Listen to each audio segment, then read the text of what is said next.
are there, like these expert judgment technique, Delphi technique. Those are purely based on the experts. So there some kind of biasness might be there. But if since you are involving more than one expert, might be a group of experts and the developers, so somehow this will be balanced. Then second one is heuristic approach, where you are using the mathematical formulas like COCOMO, all the forms of COCOMO, etc. Those are already established. And number three is analytical.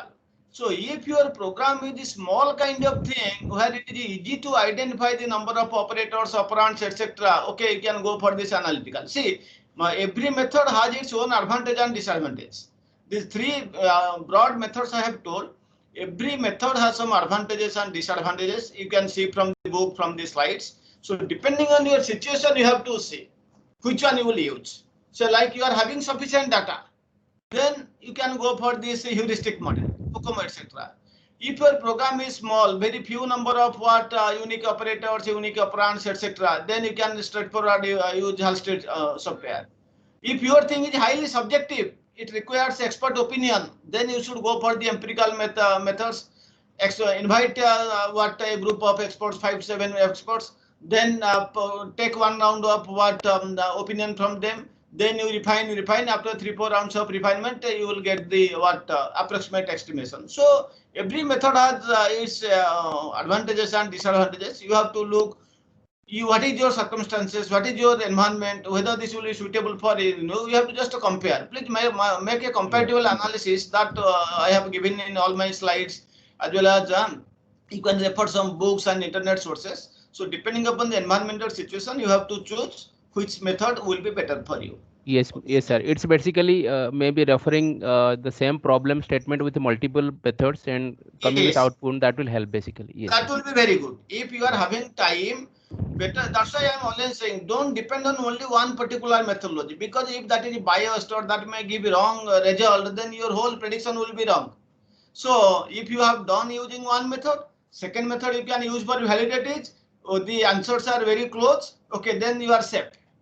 Okay, so it's already what you have told. I am perfectly agree with that. You can take more than one methods and compare the results. Then you can identify where the lacuna is there or the results are very close. Then you can proceed. Otherwise, you have to review both the methods. Why the difference, a large difference is coming in the estimation. Okay, so that's the basic process. Yes, any more doubt, or I'll go to the next one. Okay. Since I hope you have not covered yesterday. See, I am taking a little bit of pain for you for preparing the slides and putting yesterday at night 1 o'clock. I had gone to bed by correcting the slide minor and again uploading so that you can have a look in the morning. But you are not putting the effort, and it's up to you. I will do my duty. Rest is left to you. So we have so far we have discussed effort estimation. Um, so far we have discussed effort estimation, cost estimation, and the duration estimation. How you can estimate the effort, the size, the effort, the cost, and the development time. Those things we have seen. Today we will take up a little bit of new topic. How you can decide, how you can estimate for a particular project, how many staffs you will require. See, you please remember, for the development of a project, you need not require the same number of people for the whole project. That means, say for 100 people, they will be used for the whole project. No, there is a variation. Let's see how you will estimate the number of projects, how you can arrange, how you can how you can know what will the staffing pattern, how many staffs will be required. Today we will discuss about this thing, staffing level estimation. Many models are there for staffing level estimation. One is Putnam's model, another is Jensen's model. We'll start with Putnam's model. Okay. So today I mean, because already we are running late, I will take 5-10 minutes extra. Please do not disturb me. So this Putnam, in order to know the Putnam's model, I have to know what is a Rayleigh curve. I hope Rayleigh curve you might have heard in BTech or in your somewhat PG career, this Rayleigh curve. So this is based on this Rayleigh's curve. Putnam's model is basically based on Rayleigh's model. Very important thing. Please have a look into this. See, just like as we have done estimation of cost, estimation of effort, estimation of duration, etc. Similarly, the managers must also estimate the calendar time required to complete a project. How much time will be required to complete a project, and when the staff will be required. Because a project has several phases: requirement analysis phase, design phase, coding phase, testing phase, etc. So in which phase, how many staff members will be required? That also the project manager has to estimate. The calendar time can be estimated using the COCOMO 2 formula, which is given below. Like time to development is equal to some 3 into effort. PM stands for effort to the power 0.33 plus 0.2 into B minus 1.01. The value of B already I have told in some of the last class. This is standard formula they have what found out. 3J constant here. So time to develop a project, where this time to develop is a calendar time, is given by this formula. Here I have already told PM stands for the effort, PM the effort in person months, and B the exponent I have already told you earlier, B the exponent computed. And if you are using a early prototyping model, the value of B is 1. The time required is independent of the number of people working on the project. Please see here, here the number of persons is not there. So the time required to develop a project is independent of the number of people working on the project. Now let's say the staffing requirements. The staff required cannot be computed by dividing the development time by the required schedule. Very, very important. Suppose you say that you will require 10 months for developing a project. And the 10 months, and or you can say by dividing the development time by the required schedule, and the required schedule, so you require 10 months, and say you can say that only say per day this much you can do. So how many people will be required? You simply cannot compute it by dividing the development time by the required schedule. The number of people working on a project, it varies depending on the phase of the project. Not in all the phases same number of people will be required. As the phase will vary, the number of people will also vary. Please see, in a requirement analysis phase, you might require few people. But during design, you might require many people, because you have to do database design, GUI design, code module design, and so much. Similarly, coding, you might require more. Testing, again, it might be reduced. Maintenance, again, it might require more. Like that. So if the phase will vary, the number of people working will also vary. The more people work on the project, the more total effort is usually required. Very much obvious. If more people will be involved in the project, if more people will work on the project, obviously the total effort that will be required will be more. A very rapid buildup of people often correlates with schedule slippage. So if you say that no, I will put a very large number of people in order to finish my job very quickly, no, it may not happen. A very rapid buildup of people, it may often correlates what? It may often correlate with schedule slippage. There is a chance that there will be slippage from the prescribed schedule, from the original schedule you have made.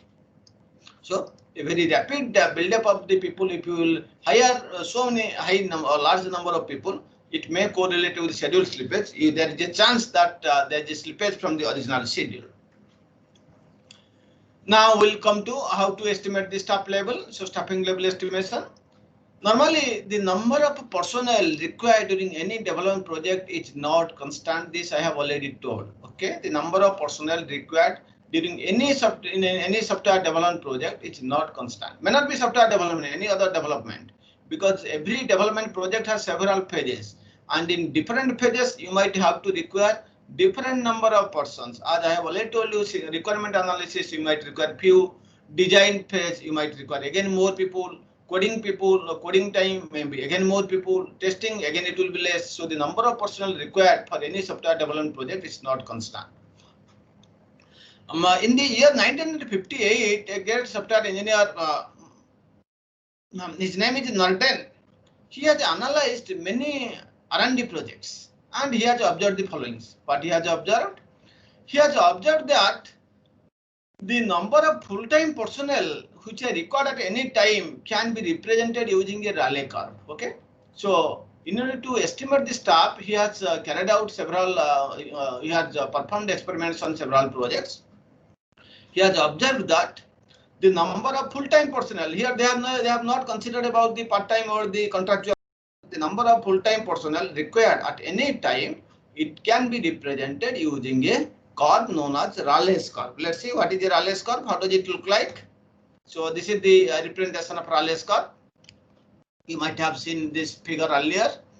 So x-axis we have taken time, y-axis effort is taken. So gradually, if the time moves, the effort requirement will gradually also it will increase, and the time will come when the effort required will be maximum. And then even if the time increases, then effort will not increase further, it will gradually fall down. So this is the characteristic of Rayleigh's curve. So this peak point where we get the effort is maximum, the peak point of the time for which effort is maximum, this is known as a TD. I will explain this thing in a little bit more detail. So Rayleigh curve is specified by two parameters. What are they? The time, okay, x-axis we have taken time, and y-axis we are taking what the effort, and here we will take k will represent this. Rayleigh curve is specified by two parameters, so time and the effort. Now I will come to this point at TD, where for which time the effort is maximum. So we denote it as TD. TD represents the following. TD is the time at which the curve reaches its maximum value. That means for which time the effort requirement is maximum. What is K? K is the total area under the curve. Okay, so K represents the area bounded by this curve. So I can say that L is a function of K and TD. Okay, we'll say that L is a function of K. K is a what here you can say effort, and T is the time.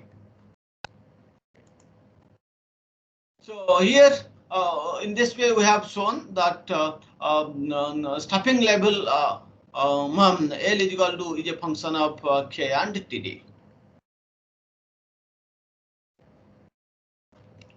Now let's see more details on staffing. So Norden was one of the first persons to investigate the staffing pattern in an organization.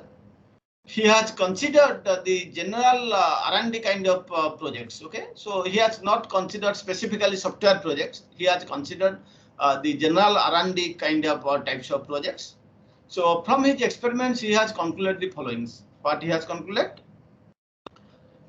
Norden concluded that the staffing pattern for any R&D project can be approximated by the Rayleigh distribution curve. This I have already told you. So he concluded that the staffing pattern for any R&D kind of project, it can be approximated by a curve known as the Rayleigh distribution curve. Okay, so the staffing level or the staffing pattern for any R&D project, it can be approximated by the Rayleigh distribution curve.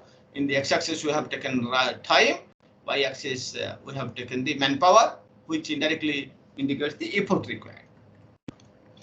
So then we'll come to about this is what Norden has told. Now let's see what Putnam has told. In 1976, Putnam studied the problem of the staffing of software projects. Which software will require how many staff members? So he has studied several projects. In 1976, Putnam studied the problem of staffing of software projects. Then what is his observation? He observed that the level of effort required in software development efforts has a similar envelope. So that means what this Norden has studied, he has studied for this R&D kind of projects. But when this Putnam he has studied, he has just verified, he has pinpointed his work on software projects. He also observed that the level of effort that will be required in software development has a similar envelope. Similar envelope with what? Similar kind of result with R&D projects. So Putnam has also observed that the level of effort required in software development efforts has a similar envelope.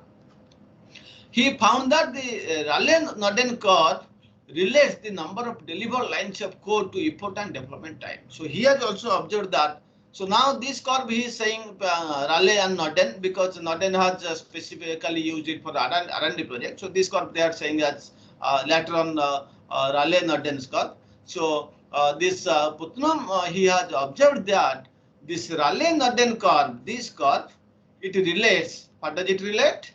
It relates the number of delivered lines of code. How many lines of that LOC? Roughly you can say LOC. He observed that the Rayleigh-Norden curve relates the number of delivered lines of code to what? To the effort and the development time. That means this curve it gives a relation. It relates the number of lines of code LOC to what? To the effort and development time required. Then he has come up with an equation. So Putnam analyzed a large number of army projects. So Putnam, what he has done then, he has understood, he has analyzed a large number of army projects. Putnam analyzed a large number of army projects, and after conducting so many experiments, he has derived the following expression. What he has derived? L is equal to Ck into K to the power 1 by 3 into Td to the power 4 by 3, where K is the effort expended. We have already known K is the area bounded by this curve. So that is the effort. So K is the effort expended or effort needed, and L is the size in terms of KLOC. Because I have already told you, he has observed that this Rayleigh-Norton curve, it relates the LOC to the effort and development time. So this is L is the LOC, the size. So sorry, there I was saying initially we have told something here L. So we have to consider the size. So size, I have told at that time stopping, no, it will be size. It is a function of what K is the effort and the time required. So here also we will see the following things. So Putnam told that L is equal to Ck into K to the power 1 by 3 into Td to the power 4 by 3. Where K the effort required, K the effort required, and L the size in terms of KLOC. Td is what? Td is the time required to develop the software, and Ck is what? Ck is a constant. Ck is a constant. Ck is known as the state of technology constant, and this Ck, this constant Ck, it reflects the factors that affect the programmer productivity. So this value of Ck, it represents the factors that affect the programmers or the programmer productivity. Basically, this is a constant. Now, as I have already told you, Ck is the state of technology constant, which reflects the factors that are affecting programmer productivity. It may vary. So let's see what values it can assume. When you are using a very poor development environment, that means no proper methodology there, very poor documentation, no review, then Ck value is very low. It is set as 2. If you are using a very good software development environment, you are using very good software engineering principles, good documentation, proper review, etc. You can set Ck value is equal to 8. And if you are using a very excellent environment with all the software engineering, principles, guidelines, thorough review, thorough documentation, proper case tools used, etc. If you are using a very excellent environment, you can set the value of Ck is equal to 11. Okay. So in this way, Putnam has given the equation for the size in terms of this effort and the time required. Ck is a constant, values of Ck we have shown here. Now let's see what is the observation. So after this experiment, it was observed that very small number of engineers are needed at the beginning of a project who carry out only the planning and specification. That's very correct, you know. In software development life cycle, what is the first stage? Requirement specification and analysis. You have to make some planning kind of thing.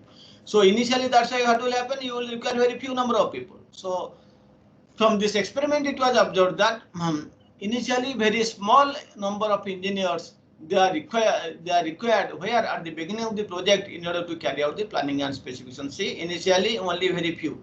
Then gradually this is going up and up. Then as the progresses, what will happen? You have to require more detailed work. Okay, more detailed work is required, and hence the number of engineers slowly increases, and a time will come when the number of engineers required will reach a peak value. So see, gradually this is the, you can say, this requirement analysis phase and planning phase. Here few people are required, then gradually design, again it will increase, then comes coding, again it will increase, and finally it will come what? Testing. And you know, you have already known this effort distribution. I have told that if the total effort is 100%, then the development takes 40% and the maintenance takes 60%. So in development, which activity is coming? Requirement analysis, specification, design, testing, development phases. And among the development phases, which phase takes maximum effort? Testing phase. So it takes how much? 40%. So 40% of 40% is almost 16%. So that will be what?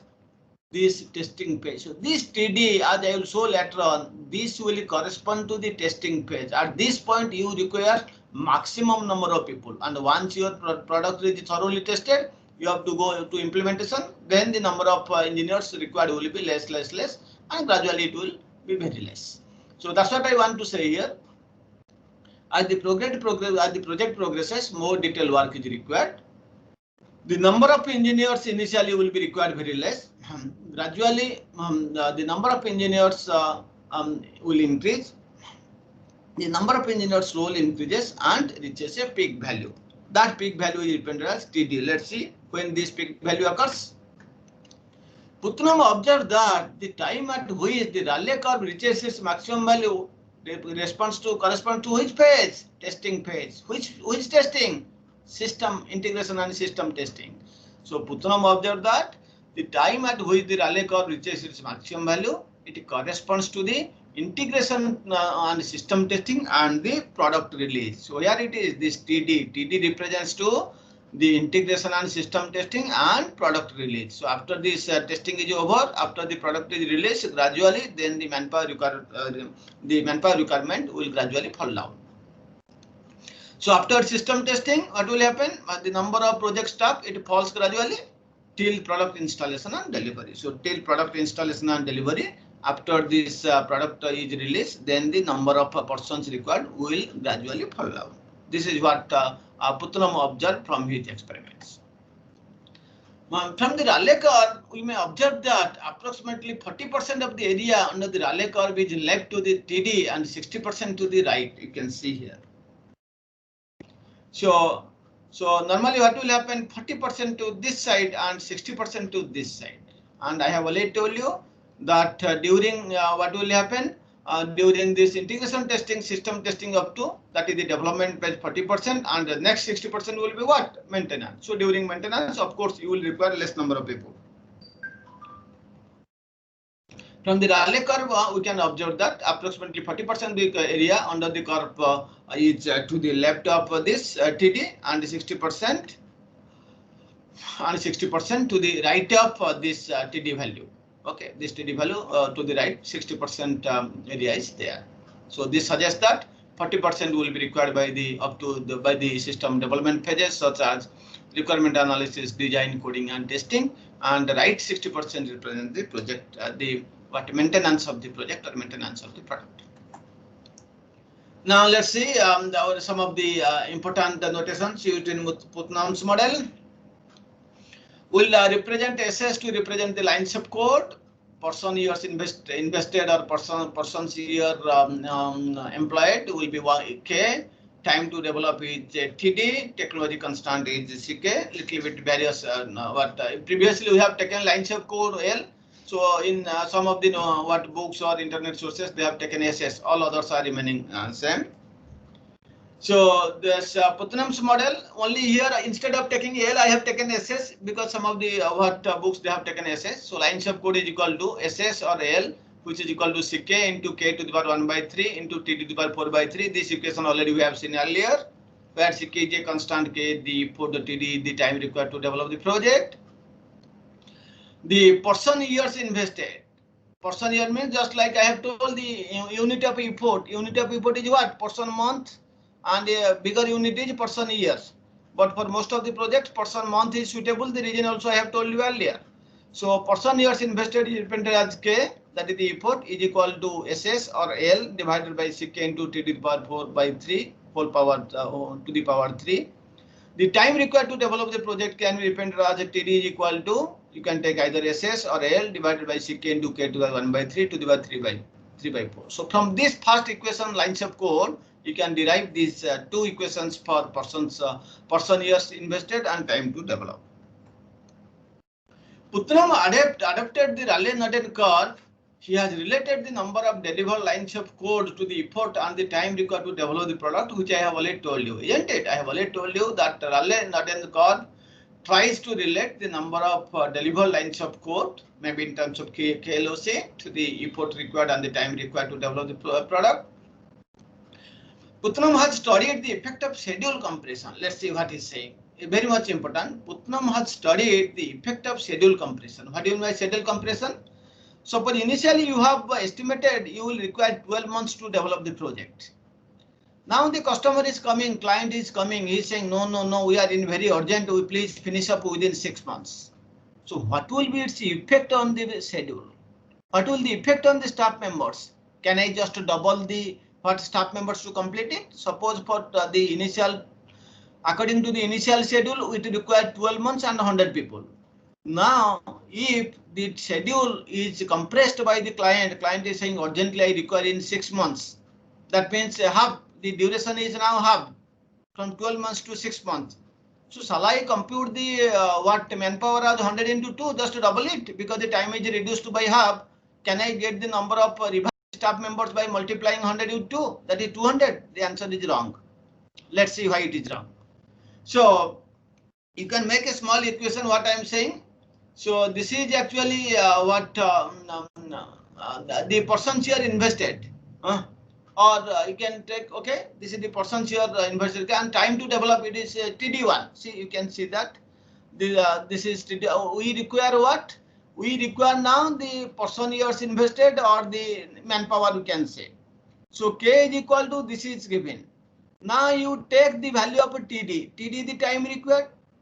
You know, L for the same project number of lines will be remaining same.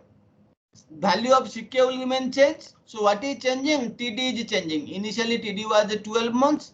It was later on compressed to 6 months. So once you take TD equal to 12 months. Next time you take 6 months. Find out the what. Now you will get a 2 Ks. K1 with TD1, K2 with TD2. TD2 will be the second one. This revised time, that is 6 months, and the TD1 will be 12 months. And find out what will the value. That's what I have shown here. We want to study the effect of schedule compression. So now there will be 2 person months, person month original and person month new. 2 TDs, TU original and TD new. What is the original TD? 12 months. What is the new TD? 6 months. And you will get this time of formula. You just get it from this K value of the person months. You just take 2 values and divide K1 by K2 like that. So you will get what PM new is equal to PM original of this. I'll explain with a suitable example. So now let's see what is the effort applied versus delivery time. There is a non-linear relationship between effort applied and delivery time. This can be seen from the Putnam, Norden, Raleigh curve. Okay, there is a non-linear relationship between the effort applied, how much effort will be required, and the delivery time. You can see it from the Putnam, Norden, Raleigh curve. It says that the effort increases rapidly as the delivery time is reduced. Okay, as the delivery time it is reduced, the effort required increases rapidly, not by in the same proportion. As I have already told you, the schedule was initially 12 months, you have reduced to 6 months. And does it require the number of manpower will be just doubled? Initially it was 100, then it will be 200. The answer is no. It will increase very rapidly. How it will increase? Let's see. So see. So here you can say that here you have in the y-axis, in the x-axis you have taken time, y-axis we have taken the effort cost. See, gradually, initially, this was the development time. Say it was very high, T optimal. You see, this is the optimal time, and you can get what the corresponding minimum effort required, and hence you can find out the manpower here. If it is reduced to this, like the T theoretical, that means up to this you have reduced. So see, there is a significant improvement in the manpower. Manpower required is increasing. And if you want that, still you will increase, still you will decrease the time. Again, you are decreasing up to suppose this. Can we do it? This is impossible region. That means there is certain point beyond which you cannot compress the schedule. If you will compress the schedule, you cannot complete the project. I will say you the answer. Please see up to T optimal. This is okay. T theoretical, this is also okay, because if you reduce by this much time, this much this much more manpower will be required. If you try to further reduce it, the time, then it will be impossible to complete the project. So let us find out what is the point. That means up to what point you can reduce the time so that it is doable by hiring some more manpower. Just like this, here this much manpower required, optimal to theoretical, some more manpower you can add and complete the project. But if you will compress beyond this point, T theoretical, how many number of manpower you may hire, you cannot complete the project. Let's see the reason. So first, let's see this equation. I have already told you that K is equal to how much? This value I have already told you. SS or L by Ck into Td to the power 4 by 3 to the power 3. This equation, and this we have done from here. Let's this equation. L is equal to Ck into K to the power 1 by 3 into Td to the power 4 by 3. This is the Putnam's equation. Now I want to show you the effect of schedule compression.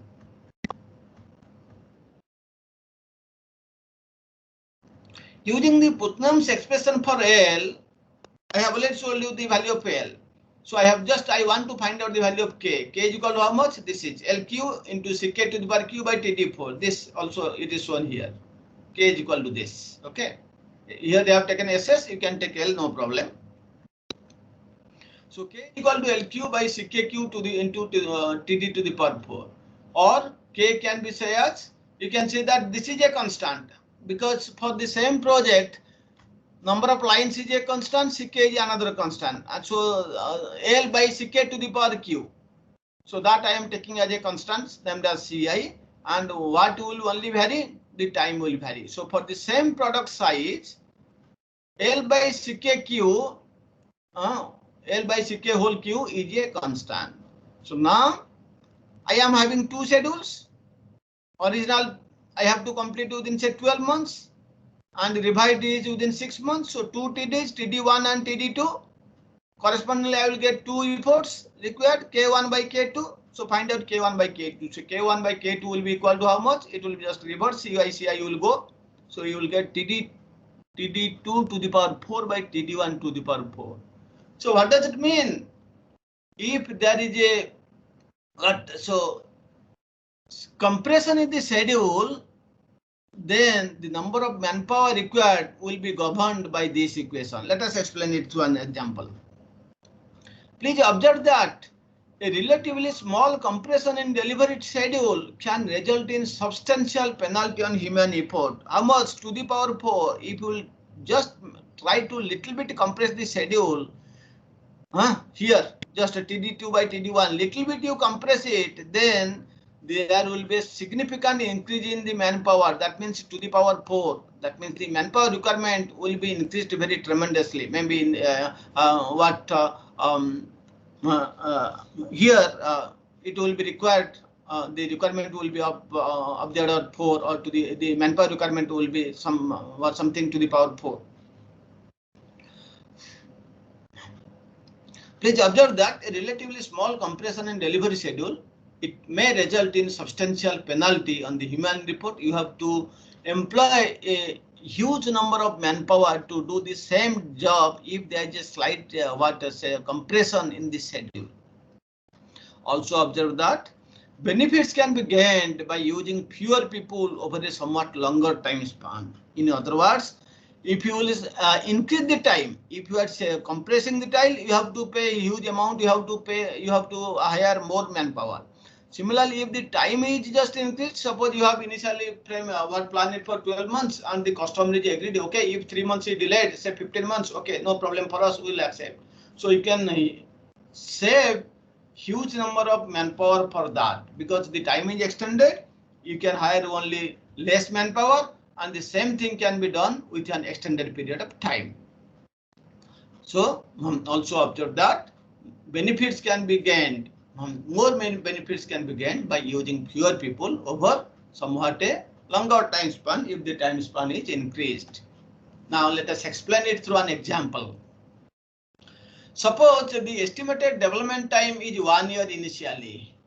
Then the client comes, and he said that please develop in 6 months. So in order to develop the same product in 6 months, then how the effort will be affected. Please go to this function, this formula. K1 by K2 is equal to TD2 to the power 4 by TD1 to the power 4. What is the original value of what TD1? So we can say that whatever you can take. So TD2 is equal to 12 months. TD1 is equal to say 6 months. So 12 by 6 is how much? 2. 2 to the power 4 is how much? 16. Okay. So the schedule is only, it is half time period. It is reduced. The time period, it was initially 1 year, that means 12 months. The client is requesting to develop in 6 months, that means exactly it is halved. So what will the effect on the manpower? Manpower requirement will be how much? 12 by 6. That means 2 to the power 4 is 16. That means if there is a compression, if there is only half compression, the compression or the schedule is reduced by half, then you have to spend 16 times efforts. The manpower requirement, the effort requirement will be 16 times. Please see the impact on this manpower if the time is just reduced by half. In other words, the relationship between effort and chronological delivery time is highly nonlinear. It is not just that time is reduced by half and the manpower will be required just twice. No, the time is required by half, but the manpower, the effort is required 16 times. So highly nonlinear. Okay. So the relationship between the effort and hence the manpower with the chronological delivery time is highly nonlinear. So we'll take a small example. Given SS is equal to 1 lakh, SS means L is this, CK is this, TD it is varies as per this, and if this is varies, you can easily compute what? You can easily compute the the formula you can use, where SS, CK, TD is given. You can easily find out the. You can see that this formula I was saying. Yes. Here L is given and CK is given, TD is given. So if there are 4 parameters, if 3 are given, other one you can find easily. That's what in this example says. SS given, CK given, TD given. So similarly, the other compute K, the value of K, you can easily find out by this formula, isn't it? By using this formula, 3 values are given, you can find out the persons here invested, I mean the manpower or the effort required, and hence you can find out the manpower required. This is a small easy one. You can do directly put the values in the equation, and you may try with the different TDs. The value of K is already given. So for TD, so if you will take TD is equal to just 1 year, then the value of K is like this. By employing these values, where? In this equation. This equation. We have to compute K using the values of SS, CK and TD. Similarly, if the value of TD is 1.5 years, then the value of effort will be equal to 195. If the TD is equal to 2, then the value of K is equal to 62% marks. Okay. So that means what does it say? If less time, you have to require more person. If the you are having sufficient time in your hand, you will require less number of manpower. You will require less effort. Okay, you will require less manpower. This is how the Putnam's model works. So now let's quickly look at this limitations of the Putnam's model. The Putnam model indicates some extreme penalty for schedule compression. Okay, the Putnam's model, it indicates what? Some extreme penalty on what? The Putnam's model indicates some extreme penalty for schedule compression and extreme reward for expanding the schedule. If you are compressing the schedule, you have to bear a huge penalty by hiring more manpower. But if you will extend the time, then you will get rewarded. You will require less number of manpower. Putnam's estimation model works reasonably well for very large systems, but seriously overestimates the effort for medium and small systems. So this Putnam's model, it may work for larger projects, for larger systems, but If you are using a medium or a small system, it seriously overestimates. Why? Because it is order of to the power 4, TD2 by TD1 to the power 4. So this will seriously overestimate. That is the limitation of Putnam's model. So in other words, we can say that for medium and small systems, Putnam's model is not applicable, is not suitable. Then we have to find out another model which can be applicable for Putnam's model for small and medium systems. Yes, there is a model. That model we'll see just after this slide. Now let's see what is the effect of the schedule change on the cost. So Boehm, he has conducted some experiments. Boehm observed that there is a limit beyond which the schedule of a software project cannot be reduced by buying any more personnel or equipment. Please see, look out carefully, very important. There is certain limit beyond which the schedule of a software project cannot be reduced further by buying any more personnel or equipment. Up to certain point you can reduce you can compress your schedule, and beyond that you cannot schedule how many manpower you may buy, how many equipments you may buy. You cannot further compress it. And what is that limit? This limit occurs roughly at 75% of the nominal development time. That means what? This 3/4. This limit occurs roughly at 75% of the nominal time estimate. If you can see that graph I have shown earlier, I am just compressing time. This was the time. Compressing, and after this, I cannot further compress. If I will compress, see, this is the impossible region. How much manpower you may buy? 10 times manpower. How many equipments you may buy? But still, you cannot compress it beyond this T minimum. Your project cannot be completed. Let's see what is the region. Up to this, compute. And what is this percent? What is this point? 75% of the time TD. Up to 75% you can do. That means what? Up to this, what 25% you can compress. Okay. So this point occurs at 75%. Okay, so this there is a limit beyond which the schedule of a software project cannot be reduced by buying any more personnel or equipment, and this limit occurs roughly at where 75% of the nominal time estimate. Now let's see indirectly what I want to say. If a project manager accepts a customer demand to compress the development time by more than 25%, then what will happen? He will certainly fail. It is very unlikely to succeed. So I have already told you here that this limit beyond which you cannot compress is 75% of the nominal time estimate. This means that if a project manager accepts a customer's demand under some pressure to compress the development time by more than 25%, then it is very much unlikely to succeed. He will definitely fail. Why?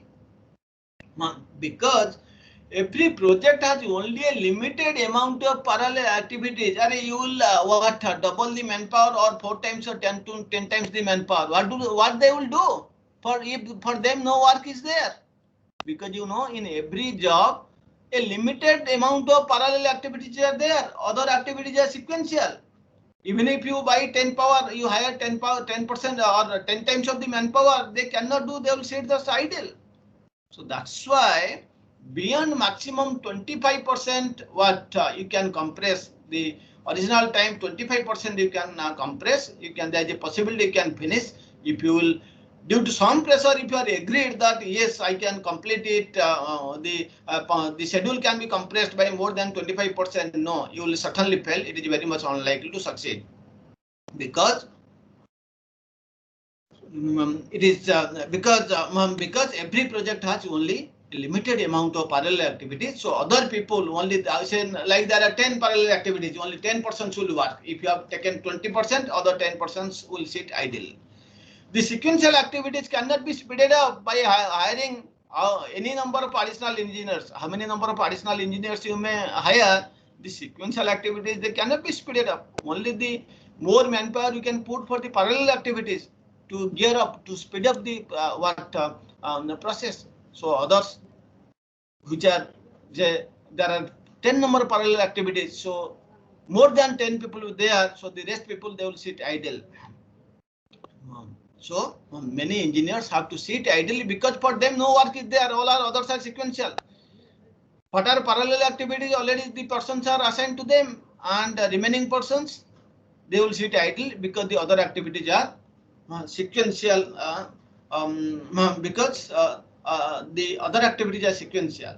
Okay, the sequential activities because some sequential activities are there. The sequential activities cannot be speeded up by using any number of manpower. The extra manpower they will sit idle. Okay, okay. So this is the effect of schedule change on cost. I have told one of the drawback of this Putnam's model, that is it cannot be applicable to medium and small systems because it seriously overestimates for the medium and small systems. So that's why a new model is required. Another model is found to be fruitful for medium and small scale small types of projects. This model was proposed by Jensen. This is why this model's name is Jensen model. Jensen model is very similar to Putnam model, so I will not go in detail. So Jensen model is very similar to Putnam model. What does it do? This model attempts to shorten to flexible. Okay, this model attempts to shorten the effect of schedule compression on effort. Okay, so this model attempts to shorten the effect of the schedule compression on effort. So it tries to just a little bit make it flexible, make it shorten. It attempts to shorten the effect of schedule compression on effort. So this model makes it applicable to smaller and medium-sized projects, because we have already seen in the Putnam's model it is of the power of 4. So this model try to make it less. This attempt to shorten the effect of the schedule compression on the effort, and hence it makes it applicable to smaller and medium-sized projects. So what is the equation? See, the equation is like this. This Jensen's model, Jensen has given this equation for sites or for LOC for small and medium-sized projects. So he has expressed SS, or the size, you can say L also, is equal to CTE into TD into K to the power 1 by 2. That is the beauty you will see here. So CT is a constant, TD is the time. So now it is not 1 by 4, it is now 1 by 2. So if there are two TDs, original TD and the revised TD, one is TD2, another is TD1, then since CT is a constant, SS for the same product lines of code will be constant. So K1 by K2 will equal to how much? Just simplify it. You will get TD to the power 2 by TD1 to the power 2. So that means what? Now this ratio has been successfully compressed to of the order of square. Putnam model, it was of the order of 4. You can see it is what? K1 by K2 is equal to what? TD2 by TD1 to the power 4. Now it is successfully reduced to TD2 by TD1 to the power 2. So where CT is the effective technology constant, TD the time to develop the software, and K the effort needed to develop the software, same as in case of Putnam's model. Only here the compression ratio is not overestimated. It is not overestimated. It is of the order of square, but in the Putnam's model it was of the order of 4. This model is less sensitive to schedule compression than Putnam's model, isn't it? It is less sensitive because it is not of the order of 4, it is the order of 2. So now let us take the same example. If the estimated development time is 1 year, then in order to develop the product in less time, in 6 months, so the total effort and hence the cost increases how many times? So 12 by 2, that means, sorry, 12 by 6, that means is 2. 2 to the power 2 is how much? 4. So only it is increased 4 times.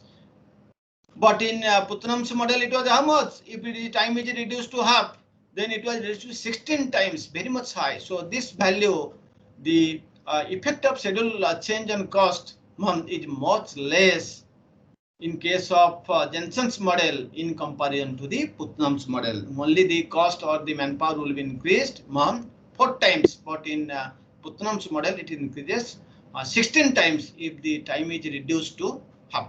Okay, if the development time is reduced to half, here the cost and hence the the cost and hence the input and the cost increases 4 times here, but in Putnam's model it increases 16 times. All right. This is the effect of schedule change on cost for small and medium-sized projects using Jensen's model. Okay. So today we have discussed about Rayleigh's curve. We have also discussed Putnam's model for staffing level estimation, and I have told that Putnam's model can be applicable only for larger systems. Its drawback is that it cannot be applicable for smaller and medium systems. That's why we have also discussed Jensen's model for staffing level estimation, which can be used for medium and small sized projects. We have presented the effect of schedule change on the effort or the cost by using both Putnam's model and Jensen's model. So this is something preliminary things we have seen on staffing level estimation. We have taken it from these two books. Thank you very much. Now let's take up any questions. Any doubt, please? Very simple. You have to understand the basics only. How you can estimate. Yes.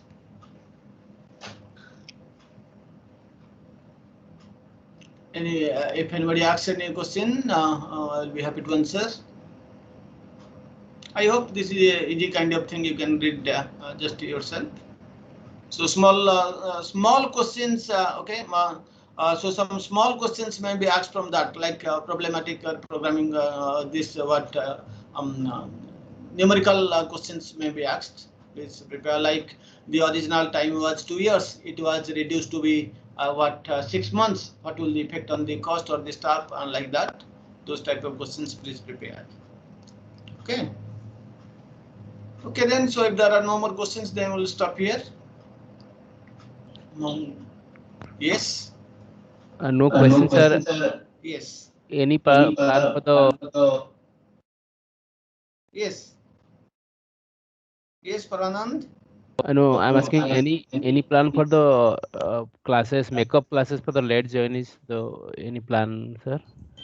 So just 1 second, please. Let us first stop recording. I am just telling 1 second.